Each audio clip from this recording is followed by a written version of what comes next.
Namaste. Allow me to tell you something about self-awareness. Two subjects combined into one, self and awareness.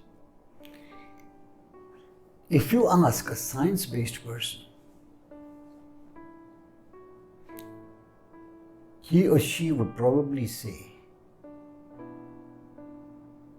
self-awareness is to know and understand yourself, or might say, to go deeper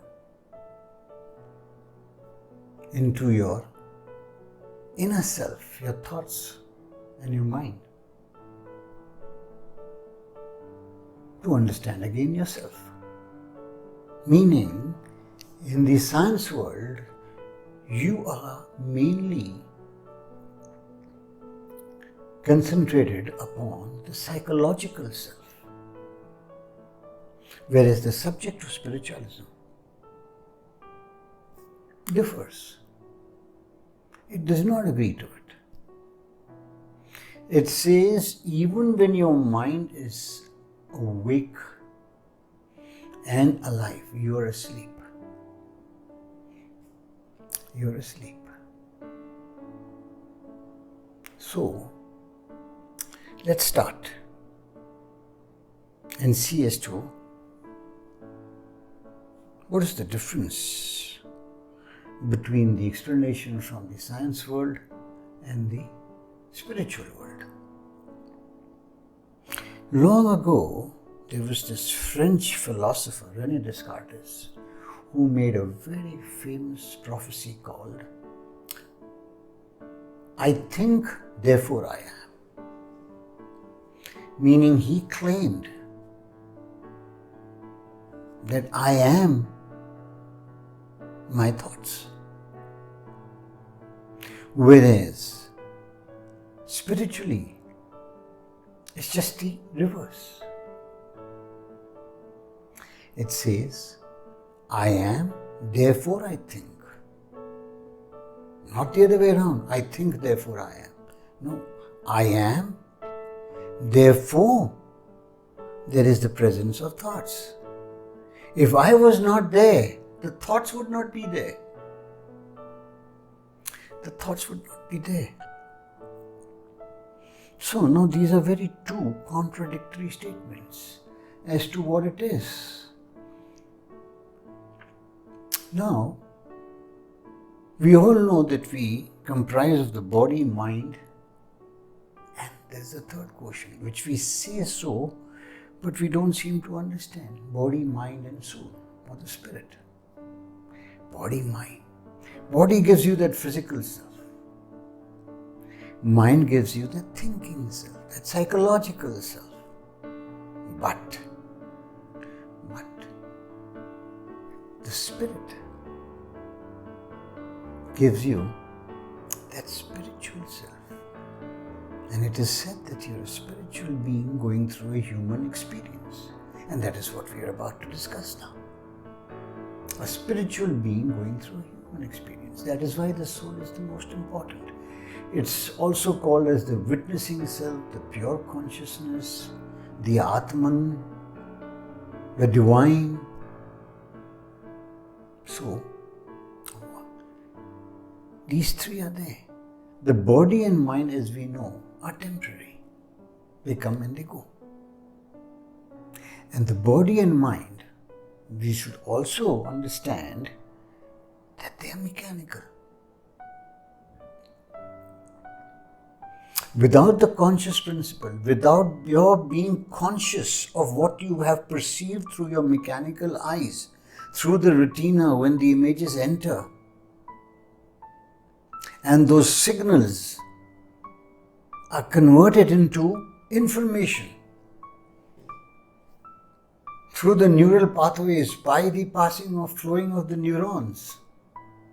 How they change into information is what the spiritual world calls the conscious principle, the aware conscious principle.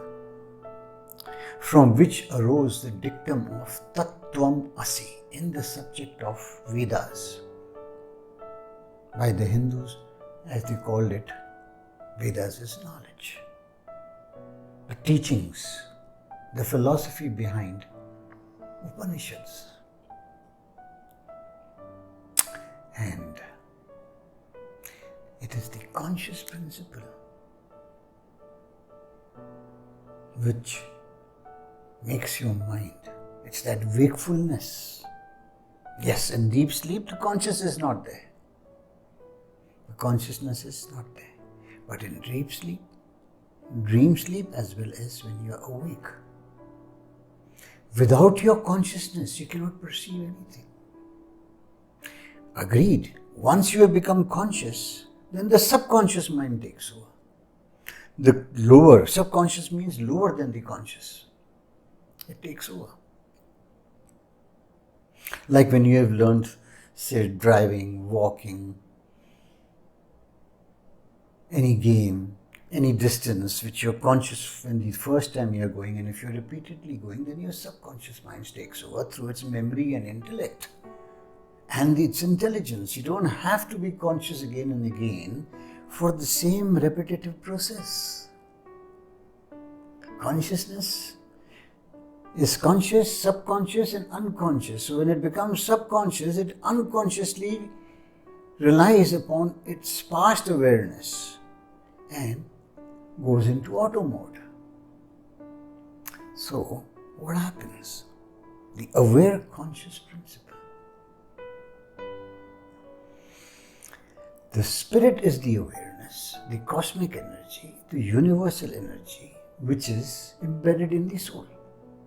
And its role is to check and guide the mind, not control the mind. Mind is too phenomenal, uncontrollable machine. It does not listen to this master, this divine sitting inside. This thou art that. No, it does not listen. But yes, this checks and guides the mind. How does it do it? By making the mind aware. And only after the mind becomes aware does it become conscious of whatever it is perceiving, inwardly or outwardly. So consciousness is related more to external awareness, and awareness is a pure inner flow of universal energy which is responsible to make your mind aware. That inner recognition of everything which does not sleep. You have a problem? Think deeply, go to sleep. When you get up in the morning, your awareness works on it and you most probably will have the answer the next morning. So, the aware conscious principle, the Tattvam Asi, is the spiritual realm which does not die. The rest, body and mind, vanishes. Let's discuss about it in a little scientific manner. Quantum mechanics theory or quantum physics. Even they agree to it that in the subatomic level, all that exists is energy. Waves and particles of energy, and waves, if they are observed, they turn into particles. So, quantum mechanics itself concludes that objective reality is an illusion. Meaning, there is no such thing as objective reality. What your eyes see. It's purely condensed energy vibrating in various frequencies of body, mind and its thoughts. That's about all. Waves of energy. It's an optical illusion. Objectivity is an optical illusion. So, Now let's come down to what is the self? What is the self? Because self in its objective form is the body and mind. The self, when it is in an individual soul, it is in a dual subject-object relationship with the cosmic universal self, and that is just pure aware energy, absolute aware energy, in totality. In totality. Because the soul has a subject-object relationship. The soul is attached to the body and mind. Awareness is not. Awareness comes and goes.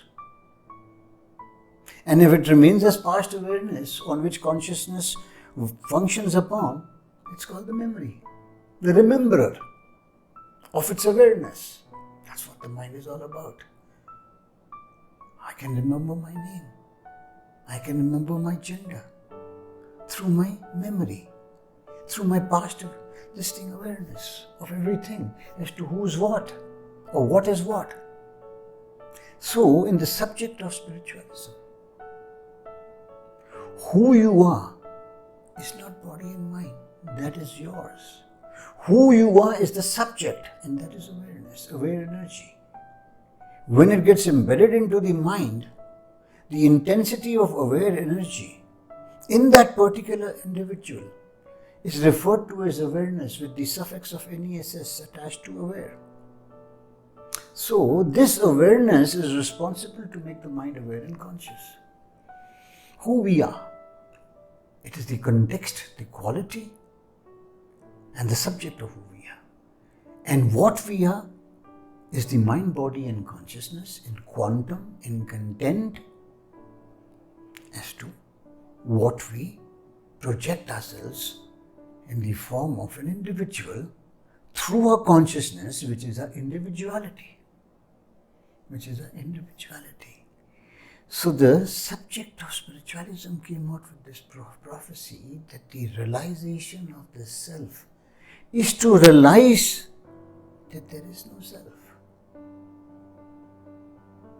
It's only the universal self, flowing in unity and continuity, which is constant, indivisible. It can neither be created nor destroyed as per law of conservation of energy and as per the law of Shanti Mantra in spiritualism. From this completeness comes out this complete thing, which remains complete even if you remove a part of it.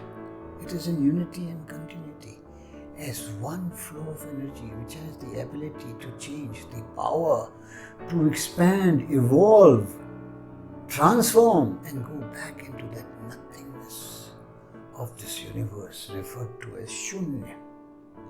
After all, 96% is dark energy. The rest is matter and consciousness, which are transient, meaning temporary. Whether it's the sun, moon, planets, stars or whatever, or human beings. We may live for 1,000,000 years, 1,000,000,000 years. We live for 100 years or a little more than 100 years or less than 100 years. But we all go back into that nothingness from which something comes out. Something which is everything for us, for our perception. That something is everything. That 5% of matter and consciousness in this universe in the form of subatomic particles to the stars is everything. Is everything for us, which comes and goes back into the nothingness, which is just which has the ability and the power to change, which was referred as the supreme attribute of energy in the form of Parabrahman. So, we should remember that we are spiritual beings going through a human experience in unity and continuity, not in separation as we think ourselves to be in different religions. And we, in our thinking self, in a physical self, and all the objects that we see in the subject of this aware energy of this universe, all that we perceive, energy has the power to create through its subset interchangeable energies like nuclear, electrical, hydro, thermal, physical, chemical, all sorts of subset interchangeable energies which express and exhibit, which are expressed and exhibited by the mother energy, by the supreme energy, by the one and only energy, to go back. So when it expands, it creates. And from that creation, there is destruction. It's only when you destroy something that you can create. Destroy a subset energy in one form into another. So, creation, destruction, recreation, it's a cycle. Going in a circle, a round circle. And that is why zero is a round circle. Signifying, symbolizing nothing. On its own, it's nothing. But when quantified with one numerical, go on adding the zeros. It can go up to any million, trillion, billions, to whatever. So, zero on its own is nothing. But from that nothing comes out something which is everything for us. And this energy, as per quantum physics, is one and only and not two. And as per Advaita Vedanta, by the Vedas, it is referred to as Brahman. So Brahman is equal to energy. And in that, the self is universal. Namaste. Thank you for listening.